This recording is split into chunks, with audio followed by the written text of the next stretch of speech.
നമസ്കാരം. മലയാളി വാർത്തയിലേക്ക് സ്വാഗതം. എങ്ങോട്ടനങ്ങിയാലും പൊതുഖജനാവിൽ നിന്ന് പോകുന്നത് ലക്ഷങ്ങളാണ്.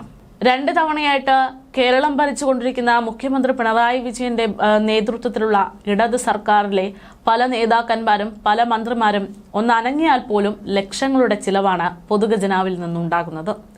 ഇപ്പോഴത്തെ അത്തരത്തിൽ ഒരു റിപ്പോർട്ട് കൂടെ പുറത്തു വരുമ്പോൾ ജനങ്ങൾക്ക് എത്ര രൂപ നഷ്ടമായിട്ടുണ്ട് എന്നത് വ്യക്തമാകുകയാണ്.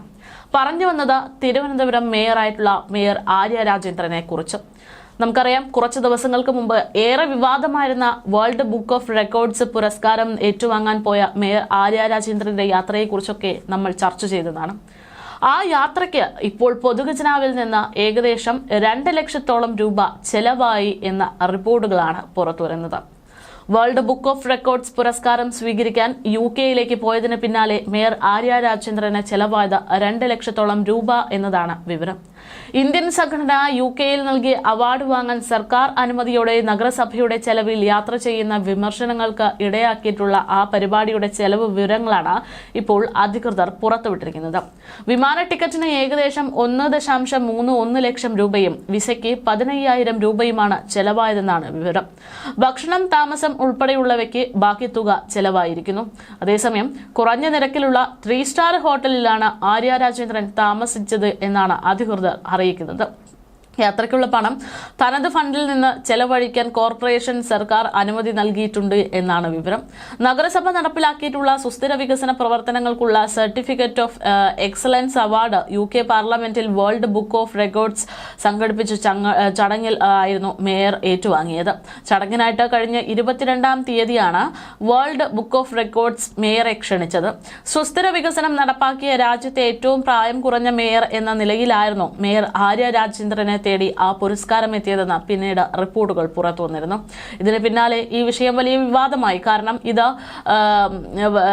തദ്ദേശ തെരഞ്ഞെടുപ്പിന് മാസങ്ങൾ മാത്രം ശേഷിക്കവെയാണ് ഇങ്ങനൊരു അവാർഡ് വരുന്നത്. തിരുവനന്തപുരം മേയർ ആര്യ രാജേന്ദ്രന് ലഭിച്ച വേൾഡ് ബുക്ക് ഓഫ് റെക്കോർഡ്സ് പുരസ്കാരത്തെ ചൊല്ലി സൈബർ ഇടങ്ങളിൽ വലിയ ചർച്ചകൾ ഉണ്ടായി എന്ന് തന്നെയാണ് വിവാദങ്ങൾക്ക് കാരണം.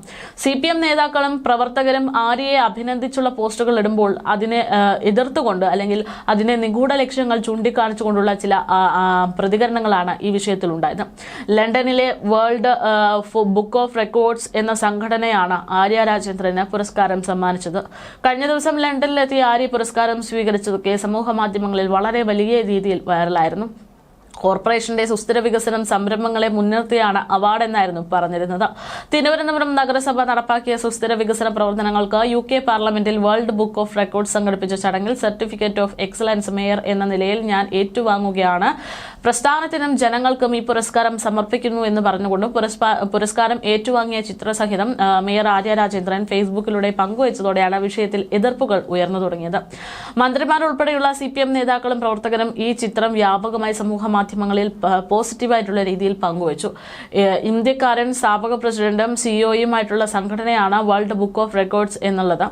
ഇന്ത്യക്കാരൻ സ്ഥാപക പ്രസിഡന്റും CEOയുമായിട്ടുള്ള സംഘടനയാണ് വേൾഡ് ബുക്ക് ഓഫ് റെക്കോർഡ്സ് എന്നത്. സംഘടന ബ്രിട്ടീഷ് പാർലമെന്റിൽ ഹാൾ വാടകയ്ക്ക് എടുത്ത് നടത്തിയ ചടങ്ങിൽ ഹൗസ് കോമൺസുമായിട്ട് ഒരു ബന്ധവുമില്ല എന്ന ആരോപണമാണ് എതിരാളികൾ പങ്കുവച്ചത്. പണം കൊടുത്ത് സംഘടിപ്പിച്ചതാണ് ഈ ഒരു അവാർഡ് എന്നതായിരുന്നു ഇതിൽ ഏറ്റവും വലിയ വിമർശനം. അതേസമയത്ത് കേന്ദ്ര സർക്കാരുമായിട്ട് കൂടിയാലോചിച്ചുള്ള ഒരു അവാർഡ് വാങ്ങലായിരുന്നു ഇത് എന്നുള്ള സംശയങ്ങളും ചിലർ ഉന്നയിച്ചിരുന്നു. വേൾഡ് ബുക്ക് ഓഫ് റെക്കോർഡ്സിൽ നിന്ന് ഓഗസ്റ്റ് 22-ന് ലഭിച്ച ക്ഷണത്തിന്റെ അടിസ്ഥാനത്തിൽ മേയറുടെ സന്ദർശനത്തിന് തദ്ദേശ സ്വയംഭരണ വകുപ്പ് ഔദ്യോഗിക അനുമതി നൽകുകയായിരുന്നു. പുത്തരിക്കണ്ടത്ത് 1000-ലധികം കുട്ടികളെ ഉൾപ്പെടുത്തി സീഡ് ബോൾ ക്യാമ്പയിനാണ് അംഗീകാരത്തിന് അർഹമായത് എന്നും മേയർക്ക് വിമാനയാത്രയ്ക്കുള്ള അനുമതിയും യാത്രാ ചെലവും നഗരസഭയുടെ ഫണ്ടിൽ നിന്ന് അനുവദിക്കുമെന്നും അപ്പോൾ തന്നെ പുറത്തു വന്നിരുന്നു. അത്രയൊന്നും പ്രാധാന്യമില്ലാത്ത അന്താരാഷ്ട്ര പുരസ്കാരങ്ങൾ സ്വീകരിക്കാൻ വിദേശയാത്രയ്ക്കായി പൊതുപണം ചെലവഴിക്കുന്നത് ശരിയല്ല എന്നായിരുന്നു ഈ വിഷയത്തിലുണ്ടായ പ്രധാനപ്പെട്ട വിമർശനം. 2020-ൽ ലോകത്തിലെ ഏറ്റവും പ്രായം കുറഞ്ഞ മേയർ എന്ന റെക്കോർഡ്സ് നേടിയ ആര്യ രാജേന്ദ്രന്റെ ചിലവ് അവർ പങ്കെടുത്ത പരിപാടിയുടെ ചിലവ് കണക്കുകൾ പുറത്തു വരുമ്പോൾ പൊതുഖജനാവിൽ നിന്ന് അല്ലെങ്കിൽ സർക്കാരിന്റെ പണത്തിൽ നിന്ന് എന്തിനാണ് ഇത്തരത്തിൽ നഷ്ടപ്പെടുത്തുന്നത് എന്നുള്ളൊരു ചോദ്യമാണ് പുറത്തു വരുന്നത്. പ്രത്യേകിച്ച് കേരളത്തെ സംബന്ധിച്ച് ഓരോ ദിവസവും കടബാധ്യത കൂടി വരുന്നു എന്നുള്ളൊരു സാഹചര്യമാണ്. ആ സാഹചര്യത്തിലാണ് ഇത്തരത്തിൽ പല മന്ത്രിമാരുടെയും പല നേതാക്കന്മാരുടെയും ചെലവ് കൂടെ സർക്കാർ വഹിക്കേണ്ടുന്ന ഒരു സാഹചര്യം കൂടെ വരുന്നത് എന്നുള്ളതാണ് ഈ വിഷയത്തിലെ പ്രധാനപ്പെട്ട വിമർശനം.